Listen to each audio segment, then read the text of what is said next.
నైవేద్యంగా కదంబాన్ని మనం తయారు చేస్తాము. కదంబం తయారు చేయడానికి క్యారెట్, క్యాప్సికము, సొరకాయ, కందగడ్డ, గుమ్మడికాయ, బీన్స్, పొటాటో, మునక్కాయ ఈ కూరగాయలని రెడీ చేసుకోవాలి. నేను ఇక్కడ ముడి బియ్యం తీసుకుంటున్నాను. 1 గ్లాస్ ముడి బియ్యానికి 4 గ్లాసుల నీళ్లు వేసుకొని మనం మెత్తగా అన్నాన్ని ఉడికించుకోవాలి. ముందే నానబెట్టిన డబుల్ బీన్స్ రాజ్మాను కూడా అన్నంతో పాటు ఉడికిస్తున్నాను. చింతపండును వాష్ చేసి కొంచెం నీళ్లు వేసి నానబెట్టుకోవాలి. కదంబాన్ని తయారు చేయడానికి నెయ్యి ఉపయోగించడం వల్ల కమ్మటి రుచి వస్తుంది. ఆవాలు, కరేపాకు, జీలకర్ర, ఎండుమిర్చిని వేసి మనం పోపు పెట్టుకోవాలి. తరిగి ఉంచుకున్న అన్ని రకాల కూరగాయలను కొద్దిసేపు ఫ్రై చేసి కొద్దిగా నీళ్లు, పసుపు వేసి మనం ఉడికించుకోవాలి. శనగబ్యాళ్ళు, ఉద్దిబ్యాళ్ళను సన్నని మంట మనము వేయించుకోవాలి.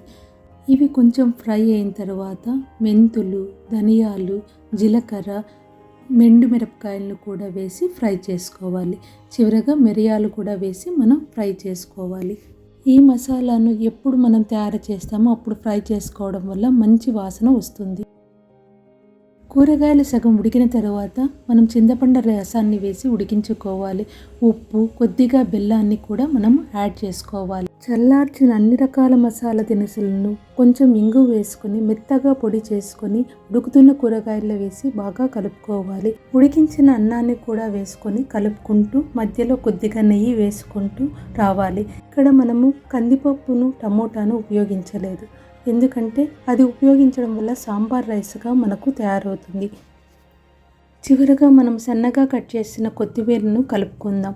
ఇప్పుడు మన కదంబం తయారైపోయింది. ఇది నైవేద్యంగా తయారు చేయడం వల్ల మనం ఇక్కడ ఎర్రగడ్డ కానీ తెల్లగడ్డ కానీ ఉపయోగించలేదు. అంతేనండి. ఈ విధంగా తయారు చేసిన కదంబం అందరికీ నచ్చుతుందని అనుకుంటున్నాను.